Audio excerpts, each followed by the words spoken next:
as a world leader, as a great president, someone who led us all to personal peace, right? But we want to hear about this very home level side of Ndaba. We want to hear about the grandfather. We want to hear about some lessons. So today I'm going to ask Ndaba, why on earth did you write this book in this particular perspective? Thank you. Well, first of all, to be honest with you, I wrote this book because this year we are celebrating 100 years of the life and legacy of Nelson Mandela. If he was alive, he'd be turning 100 years old this year. And so, as one of my personal initiatives, as an honor, as an ode to the old man, because the old man really is my father. You know, when I was 11 years old, I remember I was playing marbles, you know, with my friends after school, and this black BMW 7 Series pulled up, and out jumped Bramaik, and he came to me and he said, "Are you Ndaba?" I said, "Yes." He said, "I've been sent by your grandfather to come and fetch you. Come, let's go." And of course, all our parents told us, don't talk to strangers, right? I'm like, "No, sir, I cannot go with you. Who are you?" He says, "Listen here, I've been sent by do you know who your grandfather is?"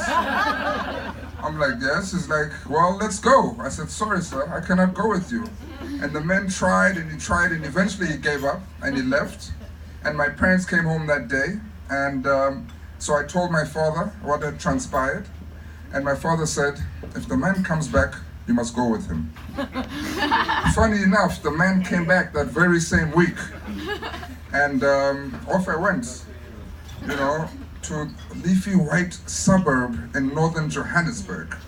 Because at this time, I was in the ghetto. I was in Soweto, right? Yeah.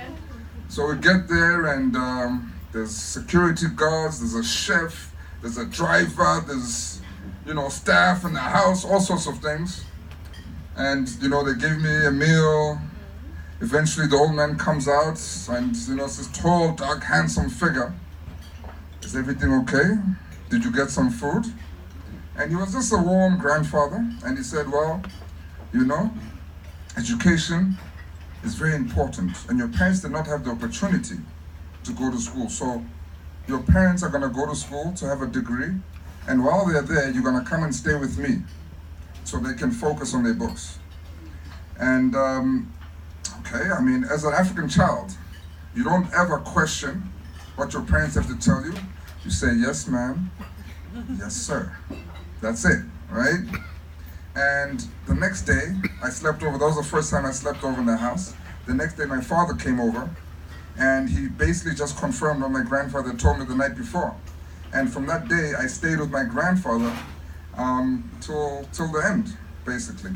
And so I wanted to write this book because a lot of young people don't understand the true value of Nelson Mandela and the great example he played for the world as exemplary leader, right? So I wanted young people to relate to Nelson Mandela as a grandfather, as a human being, not as a president or a revolutionary, because that's something that they won't be able to relate to, right? We all have a grandparent who told us stories when they were young, who, you know, who scolded us for something we did wrong. And I must tell you, my grandfather was quite a disciplinarian. So, you know, at one point in his journey, you know, becoming this great revolutionary leader, they felt that they need to start a military arm of the ANC because they kept on doing these peaceful protests. And every time they did a peaceful protest or a march, they were met with brutal violence and savage attacks on an unarmed people. And so, as the new generation, they felt that these protests, these peaceful protests, had no effect on trying to break down the system. And so, he went to Algeria to train military for 6 months. He went to Ethiopia, where he trained 6 months under Haile Selassie, the emperor. And he came back, organized his comrades, and they started bombing the infrastructure of apartheid system. So they bombed the power station, they bombed the post office, they bombed the power lines, They never went for human beings, but of course, during a time of war, there will be casualties, right? And so he became the first commander-in-chief of the ANC military arm, which was called Mkhonto weSizwe, which translates to the spear of the nation. And a lot of people don't know that Nelson Mandela actually practiced violence before he went to jail and came out and said, peace. Let us throw our guns in the ocean, because he had already experienced peace. He's already tried that way.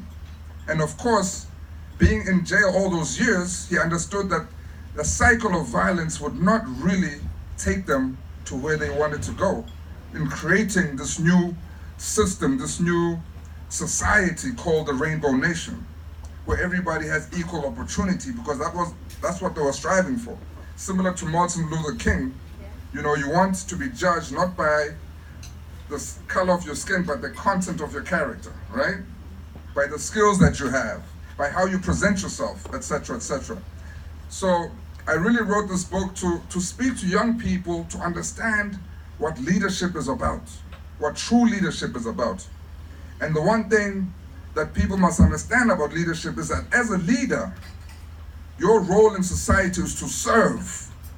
You are a servant of the people. You are not there to boast and tell people that you're number one, that you are the best, that you have the best. No.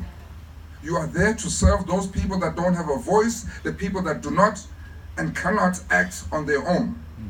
That is what a leader does. So humility is one of the most important things. I remember once we were sitting at a dinner table and he said to me, Ndaba, you must never drive a Jaguar, because people will know you have money.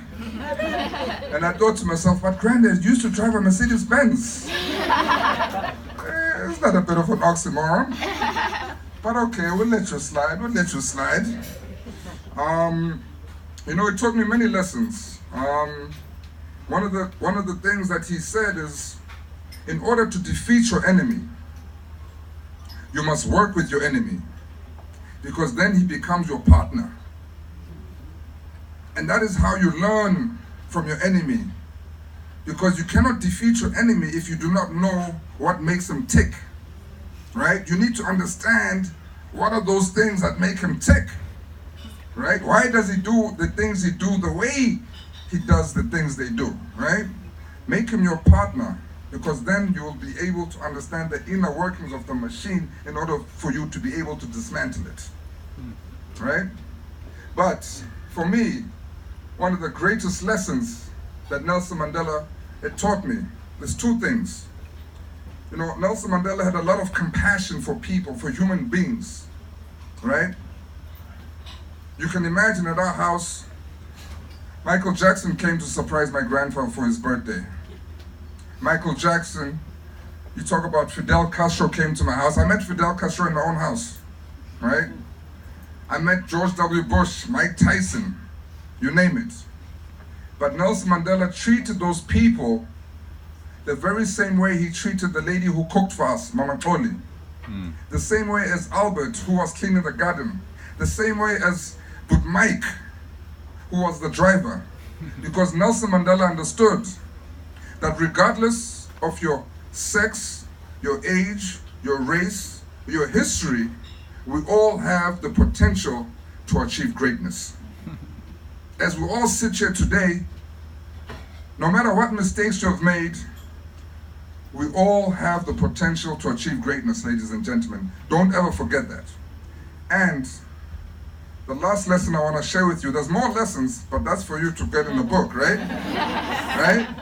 The last lesson, which some of you know, is that if a person can be taught to hate, a person can be taught to love, because love comes much more natural to the human condition than hate. And that's what we are celebrating this year in the 100 years of Nelson Mandela, is to remind people that why did Nelson Mandela sacrifice his own life, his own family, in order to protect the human rights of his countrymen? Because he believed that love and unity would triumph over anything else in the human spirit.